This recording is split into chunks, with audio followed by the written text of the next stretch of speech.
Common man minus common sense is equal to astronaut. সাধারণ লোক সাধারণ ভাবে ভাবে, তাই সাধারণ জায়গায় পৌঁছায় আর ঠকে নয়। আপনি কখনো দেখবেন না এসি ফার্স্ট ক্লাসে বাদাম, ফুচকা, চিনি, চানাচুর এগুলো উঠছে। আপনি কখনো ফ্লাইটে দেখবেন না যে এখানে হকার আছে, ফ্লাইটেও খাবার পাওয়া যায়। অর্থাৎ যে যেভাবে থাকবে ঈশ্বর তাকে সেভাবে রাখবে, যে যেভাবে থাকবে উপরওয়ালা তাকে সেভাবে রাখবে। আপনি কিভাবে থাকতে চাইছেন? যদি ভাবে যে আমি সাধারণ জায়গায় থাকবো, সাধারণ ভাবে থাকবো, তো আপনি সাধারণ ভাবেই থাকবেন। জীবনে উন্নতি করতে হলে নিজের বোধ বুদ্ধিকে ডেভেলপ করতে হবে। বোধ বুদ্ধি কি?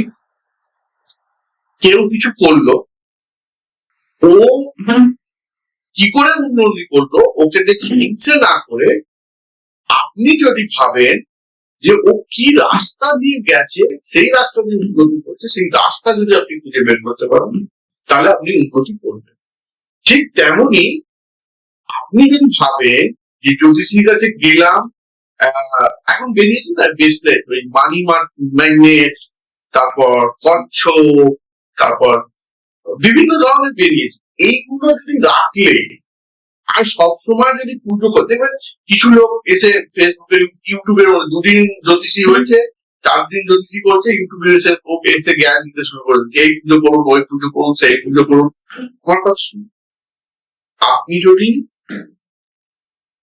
যদি একজন মানুষ হন, আপনার হরোস্কোপ হবে। জ্যোতিষ কখনো বলে না তুমি হিন্দু, মুসলিম, খ্রিস্টান, ইসাই বা এসেট্রা। জ্যোতিষ দেখে আপনার জন্ম তারিখ, টাইম এবং হরোস্কোপ দেখে আপনাকে বিশ্লেষণ করে বলবে এই গ্রহটা এই জায়গায় আছে, আপনার এই সময় থেকে খারাপ যাবে, আপনি প্ল্যানিং করে নিতে পারবেন। বললো এই সময় থেকে ভালো যাবে, এই রত্ন বা এই রেমিডি ধারণ করুন, হবে।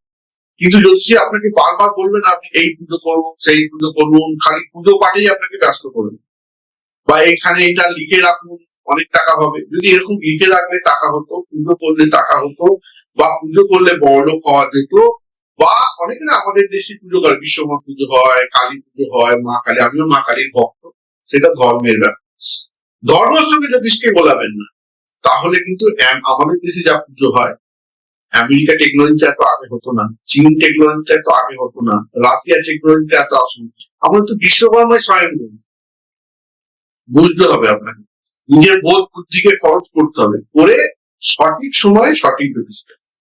এবার আপনি জ্যোতিষীর কাছে এসে কি বলবেন? আপনার ডেটাটা দেবেন, date of birth, time of birth, place of, এটা দেবেন, দিয়ে চুপচাপ বসে থাকবেন। জ্যোতিষী যদি আগে 25 বছর মিলিয়ে দিতে পারে, তাহলে পরের ঘটনাগুলো নেই। নাহলে জ্যোতিষী আপনাকে ঘোরাবে কালসর্প যোগ, 7.5 মাঙ্গলিক দোষ, তীর্থ যোগ, এই যোগ, ওই যোগ, সেই যোগ, এই পুজো করো, ওই পুজো করো, এইসব চক্করে যাবেন না। নিজের বোধ বুদ্ধিকে খরচ করুন, তাহলে জীবনে দাঁড়াতে পারবে। নাহলে নেই নেই করতে করতে 50 হয়ে যাবে, অপরের দিকে পড়বে।